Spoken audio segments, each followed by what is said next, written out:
Halo, selamat siang teman-teman semua. Perkenalkan, nama saya adalah Wiwi Herawati. Saya adalah salah satu mahasiswi Universitas Pancasakti, Prodi Manajemen semester 2. Di sini di ujian akhir semester, saya diberi kesempatan oleh dosen saya untuk mata kuliah perilaku organisasi. Di sini saya akan membawakan presentasi dengan tema kepemimpinan. Sebelumnya saya ucapkan terima kasih kepada Ibu Ifra Masrifah yang sudah memberikan kesempatan saya untuk mempresentasikan tema ini.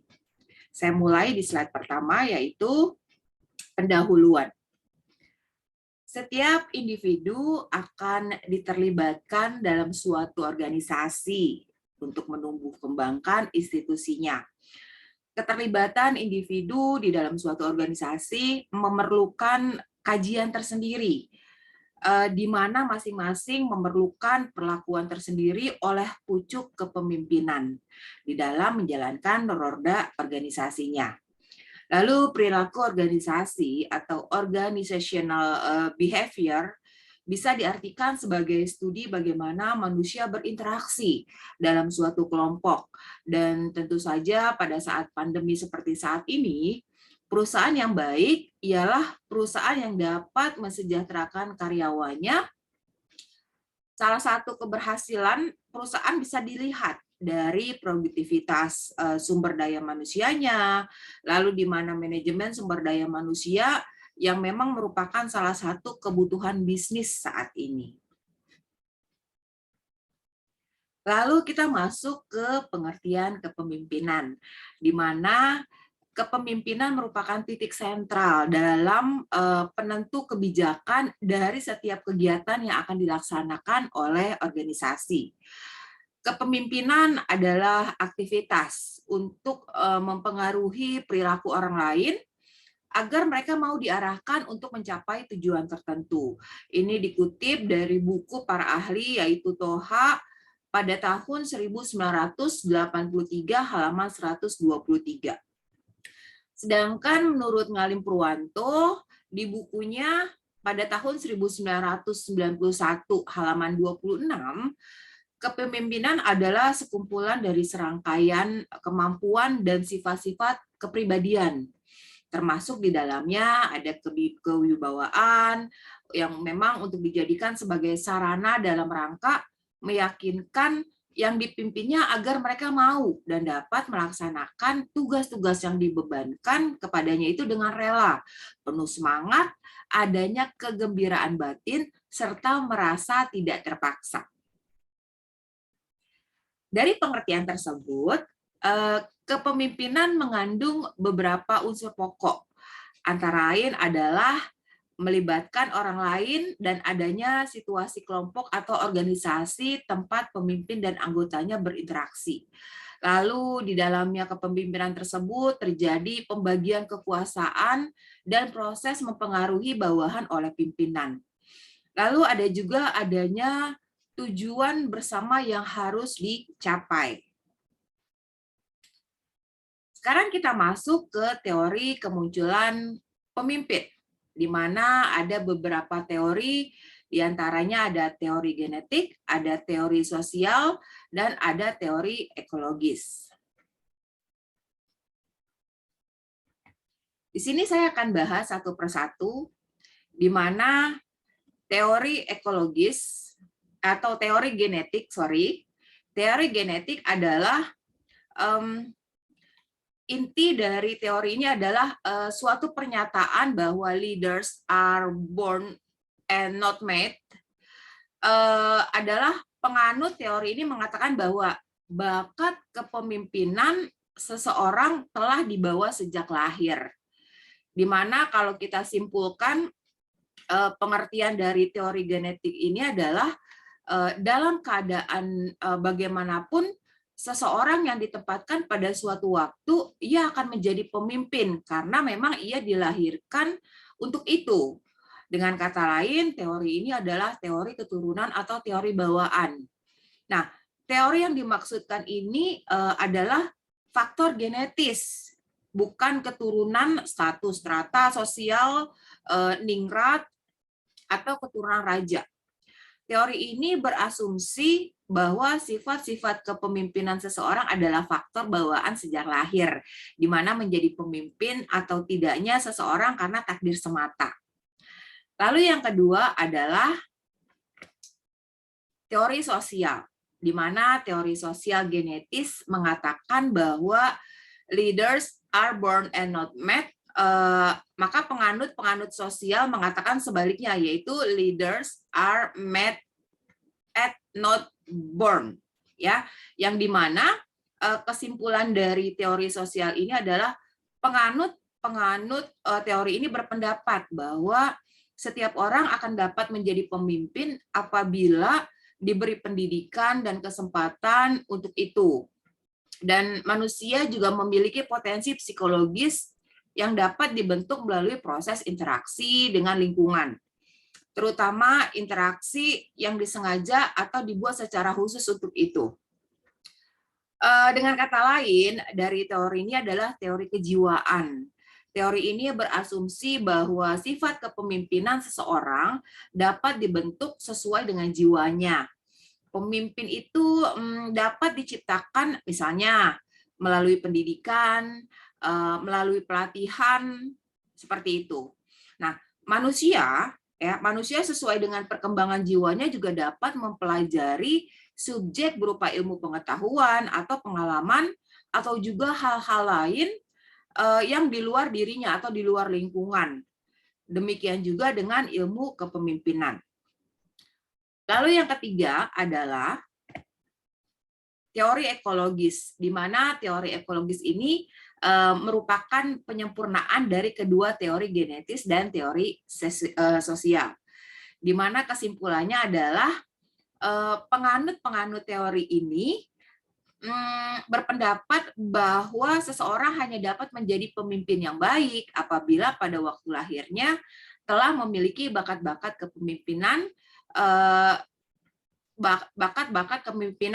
bakat mana kemudian yang akan dikembangkan melalui pendidikan yang teratur dan pengalaman-pengalaman yang memungkinkan untuk mengembangkan lebih lanjut bakat-bakat yang telah dimilikinya tersebut.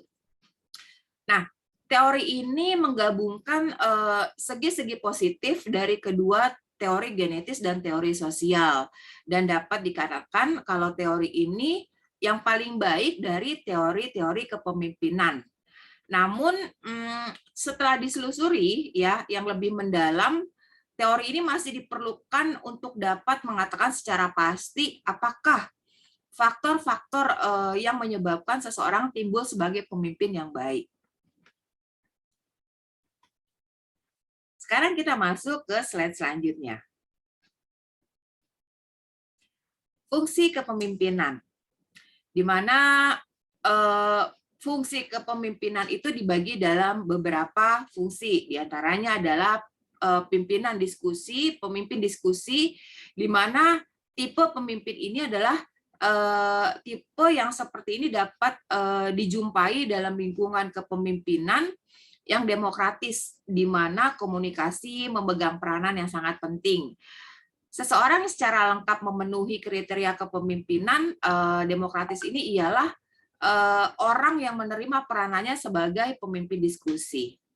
Lalu yang kedua adalah pemimpin sebagai eksekutif atau executive leaders, di mana fungsinya menerjemahkan kebijaksanaan menjadi suatu kegiatan.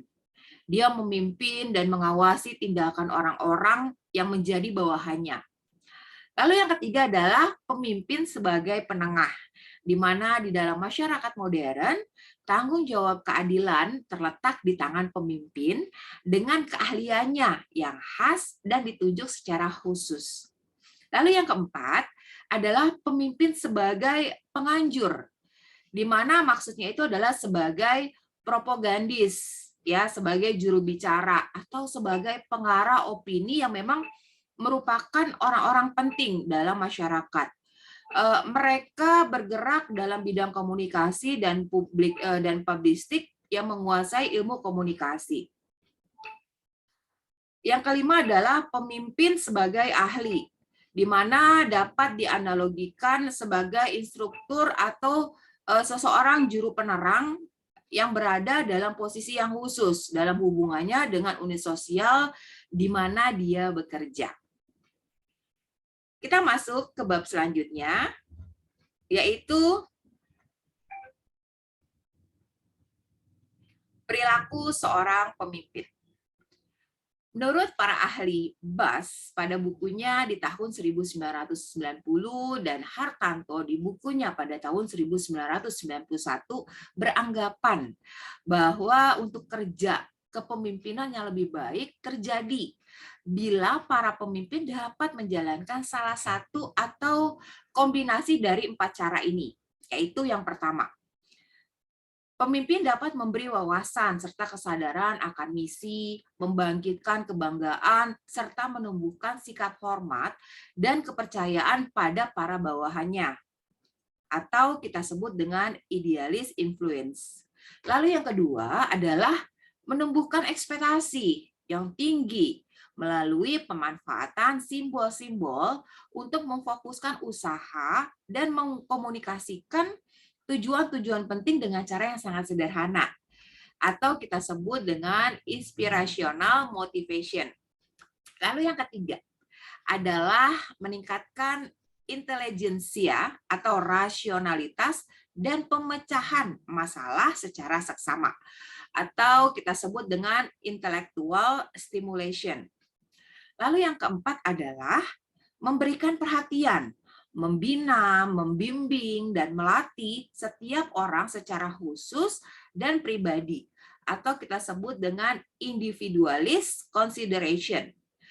Pemimpin yang seperti ini akan dianggap oleh rekan-rekan atau bawahan mereka sebagai pemimpin yang efektif dan memuaskan. Sekarang kita masuk ke slide selanjutnya. Menurut para ahli Orth-Whitehead, sifat-sifat atau ciri-ciri yang seharusnya dimiliki oleh seorang pemimpin adalah sebagai berikut.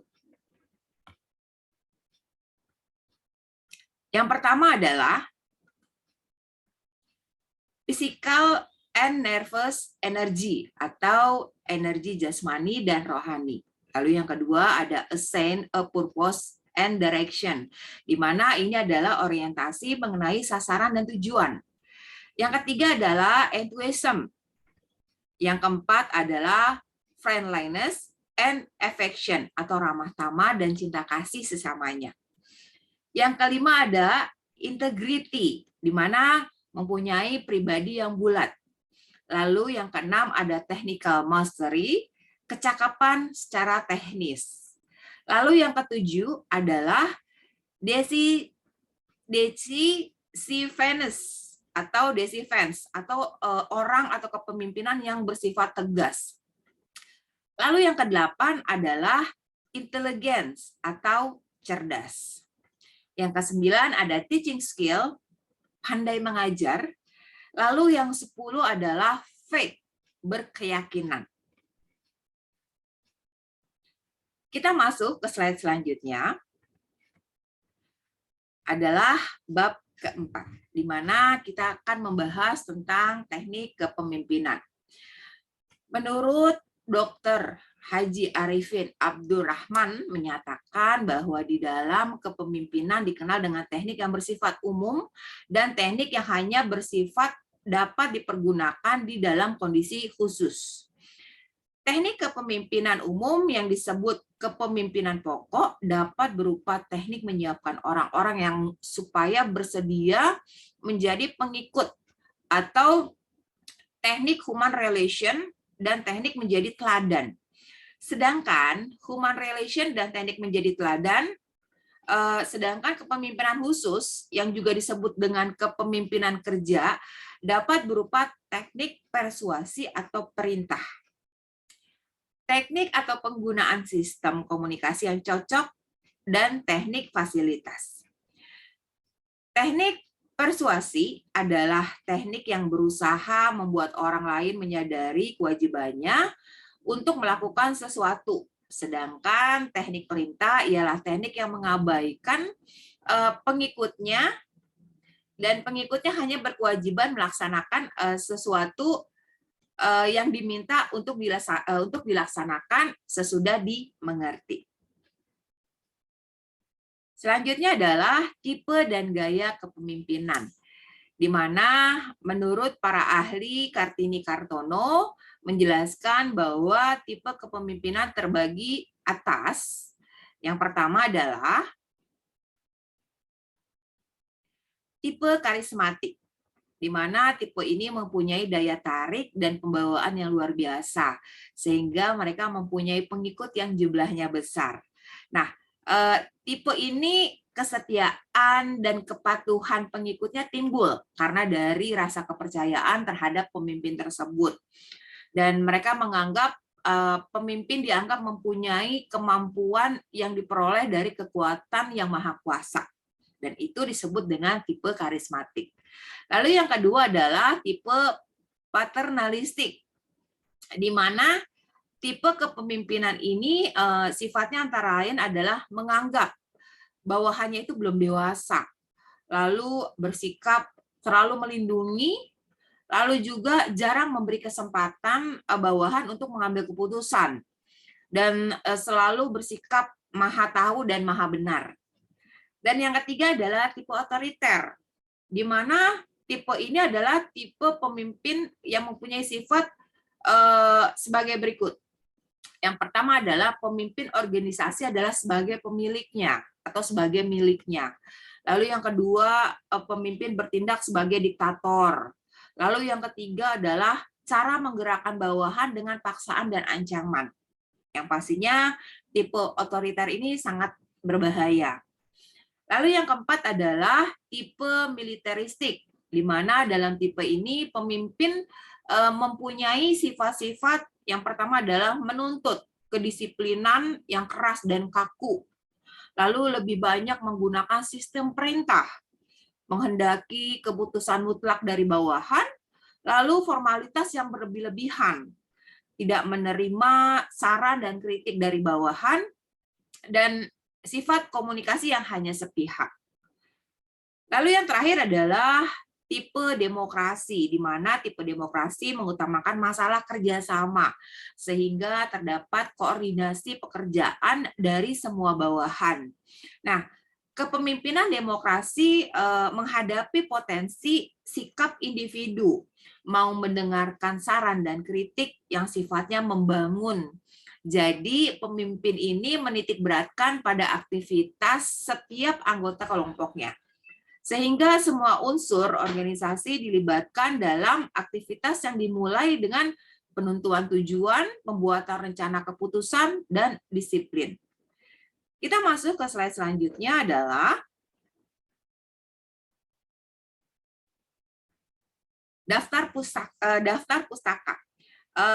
Dari materi-materi yang sudah saya presentasikan, ada beberapa kutipan yang saya dapatkan dari salah satu buku karyanya Suharjono tentang kepemimpinan, terus dari Sunindia, dari Ninik Widianti, yang memang ini diambil dari beberapa buku atau beberapa sumber untuk melengkapi dalam PowerPoint presentasi saya hari ini. Oke, saya cukupkan presentasi hari ini. Semoga bermanfaat. Mohon maaf jika ada kekurangan. Saya tutup. Wassalamualaikum warahmatullahi wabarakatuh.